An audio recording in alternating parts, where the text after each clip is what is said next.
안녕하세요. 호랑형님 리뷰하는 호랭박사입니다. 호랑형님 2부 203화 아비사 구출작전 3편 리뷰를 시작하겠습니다. 지난 화에서는 치치와 빠르가 아비사가 있는 곳으로 달려가면서 끝이 났었죠. 치치는 빠르에게 아비사가 있는 곳을 알려주겠다고 큰 소리를 쳤는데 날이 어두워져서 앞을 잘 못보고 길을 헤맵니다. 일부에서도 야밤에 푸른 늑대를 찾으러 갔다가 앞이 안 보여서 날지도 못하고 뛰어다니는 모습을 볼 수 있었는데요. 설정상으로는 까치는 밤에 앞을 못 본다 라고 되어 있는데 이게 어디서 유래한 건지 궁금하네요. 혹시 아시는 분이 있다면 댓글로 알려주시면 감사하겠습니다. 여튼 치치는 앞을 못 보다가 나뭇가지에 박아서 추락하는데요. 빠르의 손에 살포시 착지를 합니다. 그런데 이 장면이 왠지 어디서 많이 봤던 장면 같지 않나요? 호형 정주행 좀 했다 하신 분들은 아실 겁니다. 1부 1화에서 치치가 산군과 연출했던 장면이죠. 치치가 이제 본격적으로 빠르와 동행한다는 메시지인 건지 뭔가 깨알 같은 장면이네요. 그때 멀지 않은 곳에서 인간들의 소리가 들려옵니다. 치치는 드디어 찾았다며 빠르에게 어서 가자고 재촉하는데요. 멀리서 인간 소리가 들리니까 빠르가 겁에 질려버리죠. 온몸에 식은땀을 흘리면서 벌벌 떠는데 빠르가 인간을 어느 정도로 무서워하는지 알 수 있는 장면인 것 같습니다. 범과 인간이 마주치면 인간이 저렇게 벌벌 떨어야 될 것 같은데 빠르는 희한하게 자기가 떨고 있습니다.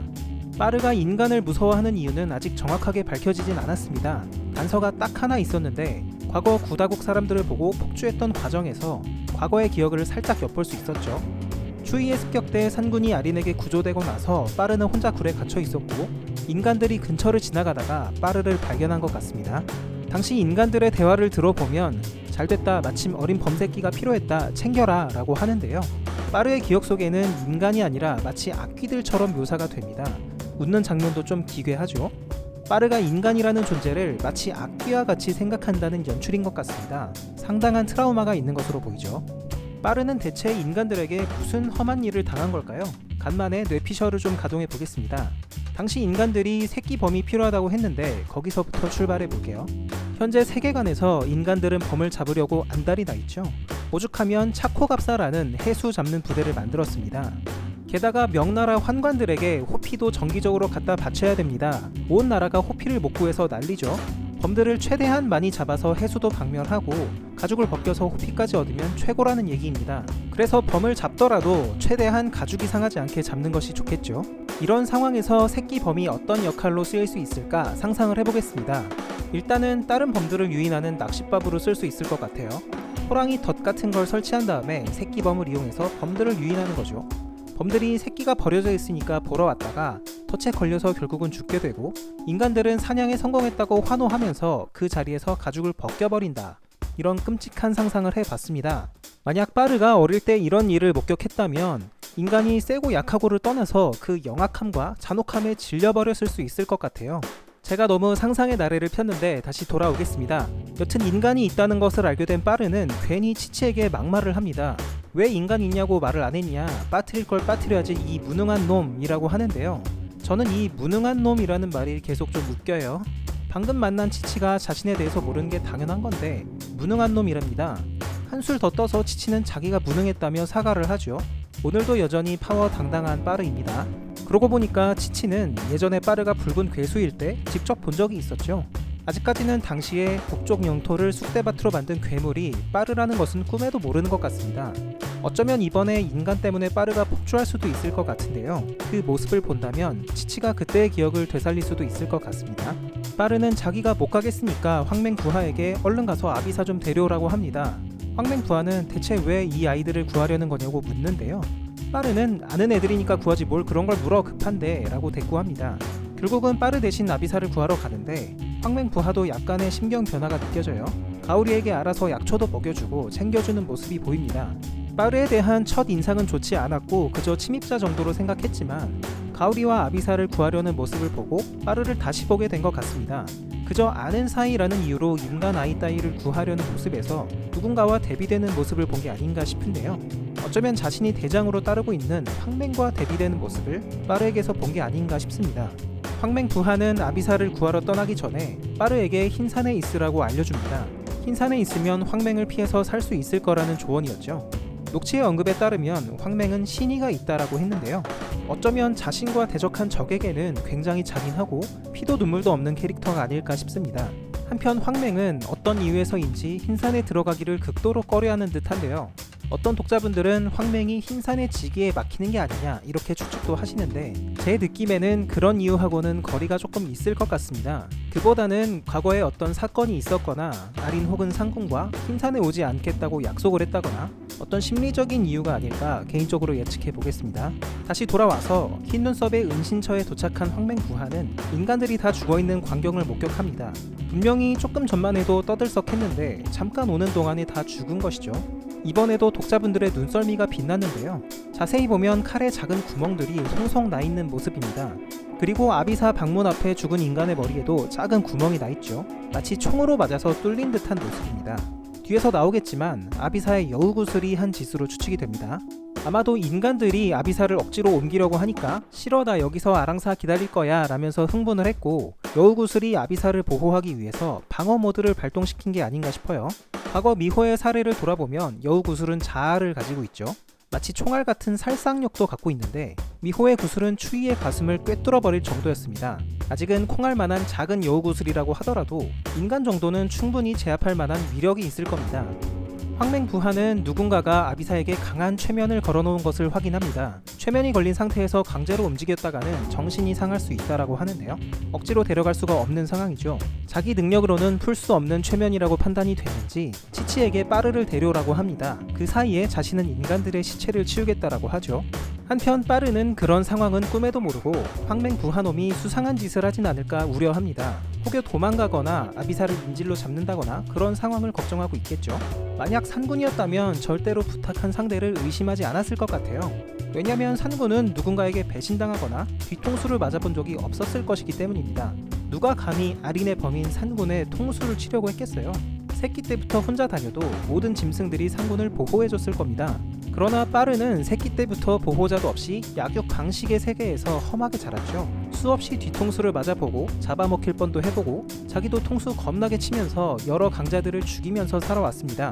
모든 종류의 권모 술수에 대해서 늘 대비하는 게 빠르고 빠르의 이런 치밀한 성격이 주인공으로서의 매력을 더하는 것 같아요. 다시 돌아와서 치치에게 상황을 전달받은 빠르는 어쩔 수 없이 툴툴대며 따라 나섭니다. 혹여 인간을 보고 폭주하게 될까봐 달달달 떨면서 눈도 못 뜨고 조심스럽게 전진하는데요. 말을 들어보니까 자신이 폭주하게 되면 단순하게 주변만 다치는 게 아닌 것 같습니다. 너도 죽고 나도 죽고 귀신도 죽고 다 죽는 거야 라고 하는 걸 봐서는 자신의 목숨까지도 위험해지기도 하는 모양이네요. 폭주하면 자기 몸도 감당 못할 정도로 엄청난 괴력을 쓰기 때문에 그 상태로 오랫동안 있게 된다면 자신의 몸이 혹사돼서 자멸하게 되는 것이 아닌가 생각이 듭니다. 빠르는 주변에 인간의 귀신이 있는지 기척까지 신경 써가면서 전진하는데요. 이상하게 인간의 귀신이 하나도 안 느껴진다고 합니다. 분명히 죽은 시체가 여럿인데 왜 귀신이 안 느껴지는 걸까요? 이에 대해서도 일부 독자분들이 추측하셨듯이 어쩌면 아비사의 여우구슬이 인간의 혼을 모조리 흡수한 것 같습니다. 과거 여우구슬이 황유의 혼을 빼려는 장면이 나온 적도 있었죠. 빠르는 아비사의 앞까지 가서야 겨우겨우 눈을 뜹니다. 아비사가 무사한 것을 확인하고 집으로 데려가려고 하는데요. 문득 빠르 등에 묶여있는 가오리가 애처로워 보이네요. 그토록 찾던 아비사가 눈앞에 있는데 점점 상태가 더 안 좋아지는지 정신을 잃은 것 같습니다. 여튼 아비사는 빠르를 보고도 안 갈 거야 라면서 입속에서 여우 구슬을 내고 있는데요. 일부에서 미호가 여우 구슬을 꺼냈던 모습이 떠오릅니다. 설정에 따르면 구미호들은 일반적으로 인간의 모습으로 둔갑해서 산다고 합니다. 둔갑해서 사는 여우들은 원하면 언제든지 여우 구슬도 사용하는 것 같은데요. 미호처럼 진짜 인간이 되고자 하는 구미호는 여우 구슬을 밖으로 꺼내지 않고 몸 속에 보관하는 것 같습니다. 황유에 따르면 진짜 인간이 될 때까지는 구슬을 절대 빼서는 안 되고 중간에 구슬을 빼면 다시는 인간이 될 수 없다고 하죠. 당시 미호는 남편 홍의부와 딸 아랑사와 함께 살기 위해서 인간이 되려 했던 것 같은데요. 추위와 황유 때문에 구슬을 빼낼 수밖에 없었습니다.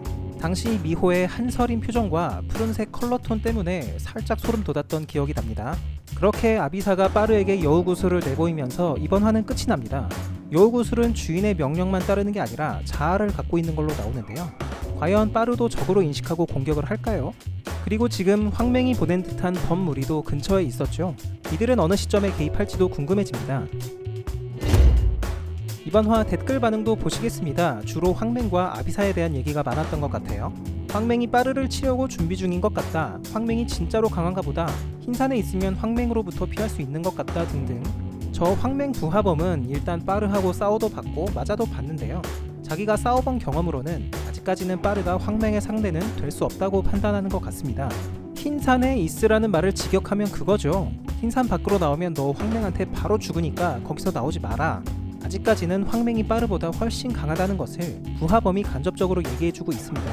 황효의 표현을 빌리자면 이 동쪽 땅은 온갖 신수와 범들이 득실되는 땅이라고 했죠. 거기서 왕 노릇을 했던 범인데 보통 강자는 아닐 겁니다. 물론 상군만큼 압도적인 강자는 아니겠지만 적어도 빠르보단 한 수 위일 것 같아요. 빠르는 이제 겨우 항마병 추호와 비슷한 전투력일 뿐인데 그마저도 추호가 연주 풀면 그냥 지겠죠. 자기가 조금 강해졌다고 황맹을 우습게 보다가 한번 큰 코 다치지 않을까 예상해 보겠습니다. 다음으로 아비사에 대한 댓글이 많았는데요. 호영 팬분들의 눈썰미가 얼마나 좋은지 댓글만 봐도 알 수가 있습니다. 인간들 쓰러진 데 칼 보면 작은 구슬구멍 뚫려 있다. 아비사가 인간 죽였어도 구슬이 원원을 다 흡수해서 괜찮을 거다. 지금 구슬이 자동 보호 시스템 가동 중인 것 같다 등등 이런 팬분들이 있기 때문에 오늘도 호랭 박사는 이런 정보들을 감사하게 줍줍해다가 영상을 만들고 있습니다. 정말 대단하신 분들이 많아요. 이런 식의 숨겨진 디테일 중에서 제가 가장 놀랐던 거 하나 알려드릴게요. 이 장면은 인간들이 까치목골로 침투하는 장면인데요. 김공이 누군가에게 정보를 듣고 부하들에게 까치목골로 가라고 명령하고 있습니다. 그런데 자세히 보면 머리에 비녀를 꼽은 어떤 인물의 실루엣이 보입니다. 이거 누구였을까요? 아마 비녀단의 추적자 역귀가 아니었나 추측됩니다. 왜 그렇게 추측하냐면요. 도모지가 이미 이것에 대해서 눈치를 채고 있었습니다. 인간들이 흰머리 아이를 찾는다는 걸 알자마자 역귀 이놈이 저쪽에 정보를 흘리고 있었나 보구만 이라고 하죠. 인간들이 흰머리 아이에 대한 정보를 얻어서 꾸준히 쫓아다닐 수 있었던 게 바로 역귀 덕분이었다는 겁니다. 정주행을 여러 번 하다 보면 이런 디테일들이 보여요.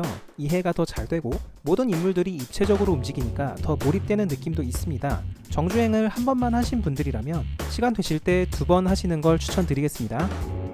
오늘의 리뷰는 여기까지입니다. 저는 다음 주 토요일 오후 2시에 다시 찾아뵙겠습니다. 호랭박사와 함께 호랑이형님 완결까지 보실 분들은 지금 구독을 눌러주세요. 감사합니다.